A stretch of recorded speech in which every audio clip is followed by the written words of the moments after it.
terminou o bloco anterior com uma polêmica sobre se artista pode ou não ganhar dinheiro. É lógico que pode, né? Isso que a gente está falando de economia, está falando de crescimento, desenvolvimento social. Agora eu queria ouvi-los. Na verdade, só queria chamar a atenção por um ponto, que é o discurso do ganhar dinheiro e o ganhar dinheiro propriamente dito. Eu acho que os artistas, eles não são obrigados a falar em payback ou taxa de retorno, etc. Mas todo mundo paga o leite das crianças. Então, como é que eles pagam o leite das crianças? Eles ganham, de fato. O que é payback? Payback é a taxa de retorno, né? É um momento, enfim, é um jargão financeiro, contábil. Entendeu? Eu acho que a questão toda, na realidade, e quando a gente está falando de informação, é a gente olhar para os nossos artistas e perceber ali também uma fonte de conhecimento. Ou seja, como que esses artistas podem transmitir esse conhecimento, seja para esse órgão regulador e seja para que a gente faça essa transmissibilidade. Mas eu quero acrescentar só uma coisa, Manuel. Eu acho o seguinte... Eu acho sim que o artista ele não tem que ser, mas falta um agente interlocutor, sobretudo quando você fala de mercados organizados, como as artes visuais que estão se organizando. Como é que você faz para organizar o mercado?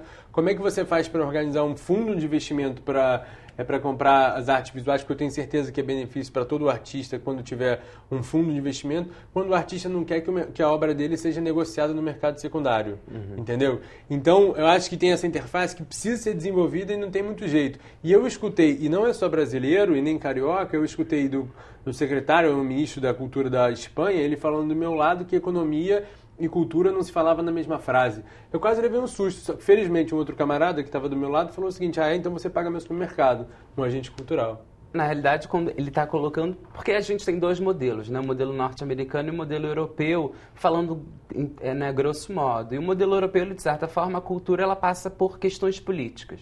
E o modelo norte-americano, enfim, a Broadway tá aí, não deixa mentir, que ela, enfim, tem essa visão de negócio. Eu não estou, na realidade, sendo pessimista, criando um pessimismo histórico ou sendo...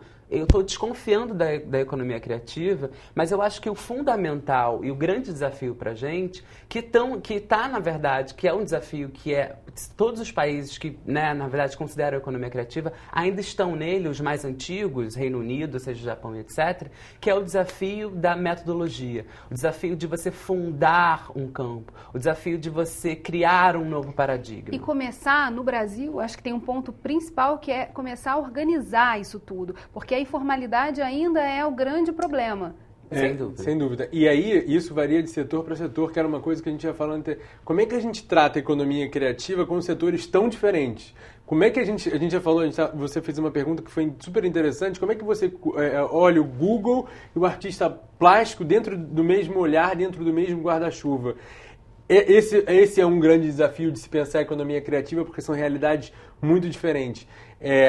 Mas tem denominadores comuns, porque como é que você trata a propriedade intelectual? Como é que você trata novas formas de financiamento? Que é um ponto que a Edna dos Santos Duzenberg falou nessa nossa entrevista. Vamos ouvir?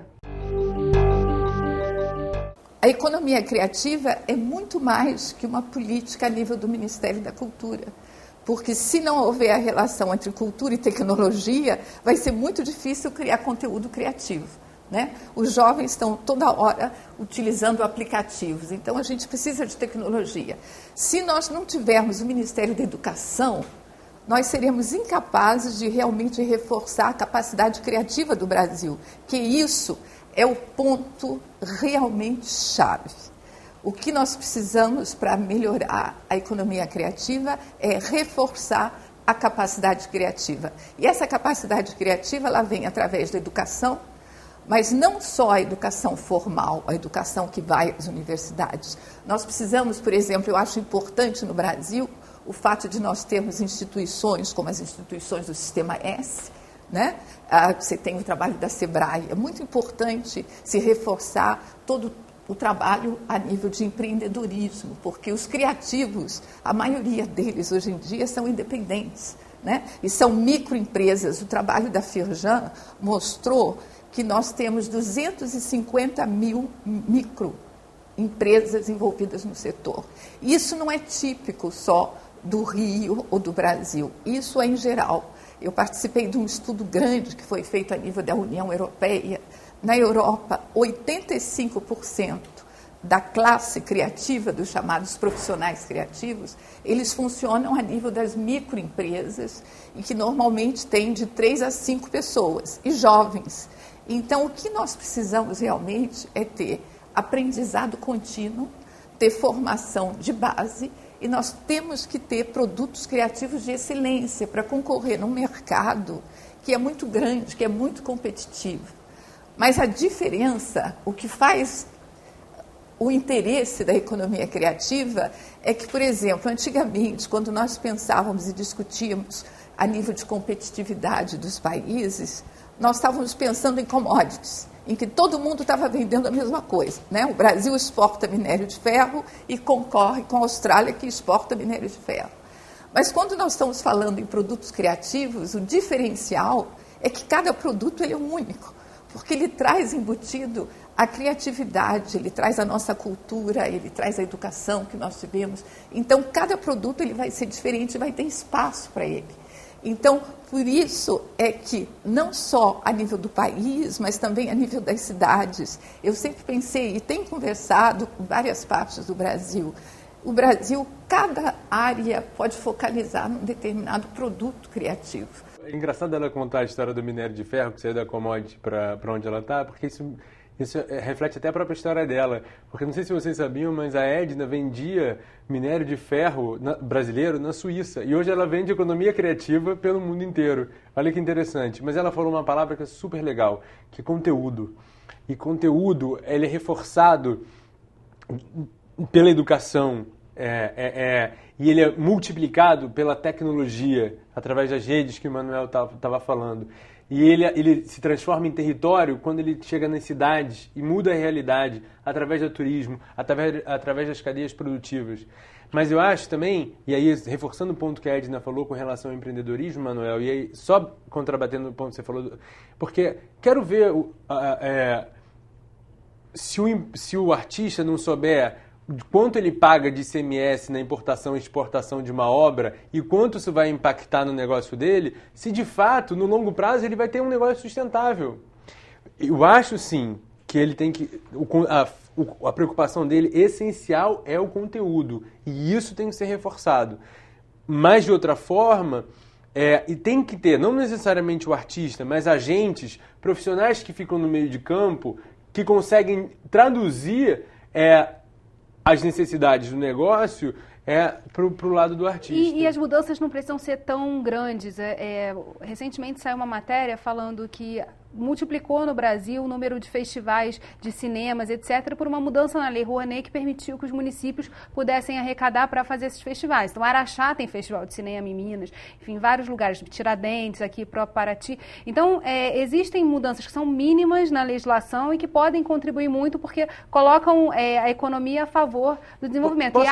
Posso dar um dado interessante? Só reforçar aqui que você falou de festivais. Sabe quantos festivais de cinema tem no Rio hoje, uma estatística básica?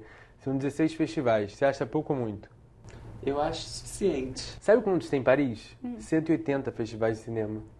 Não é? E é o que a gente estava falando de multiplicação do acesso. Formação de público. Mas eu acho que tem alguns dados aí. Eu concordo totalmente com você, Gabriel, quando você fala do conteúdo e mais do que o conteúdo da educação.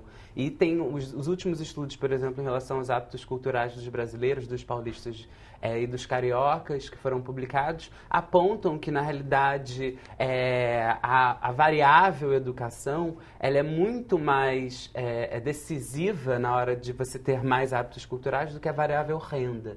Então, quanto mais as pessoas têm educação, independente se elas têm mais dinheiro ou não, elas tendem a frequentar mais atividades culturais. Esse é um ponto fundamental.